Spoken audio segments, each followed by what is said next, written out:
keep coming back to this thought, and I know many people are reluctant to say it out loud. If a leader lies, manipulates narratives, and destroys people intelligently, this is haram. I think how easy it is to hide behind titles, behind the so called professional language, behind words like strategy and positioning. But when I strip it down honestly, gaslighting former colleagues, twisting facts, selective telling stories, politely assassinating someone's character isn't leadership. That is pure literal abuse, and Islam does not recognize it. Polished lies are still lies. Sophisticated slander is still buhtan. Quiet humiliation is still zulm. The cruelty.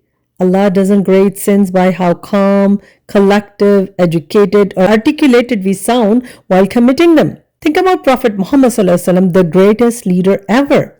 He didn't manipulate narratives. He didn't smear people after disagreements. He didn't disrespect people. He didn't destroy dignity to protect himself. And then question hits really hard. If he didn't need to resort to these tactics, who exactly do we think we are? If a leadership today's days survives by quietly spreading doubt, letting lies circulate while staying clean, or weaponizing intelligence against people, then let's be honest, this is an abuse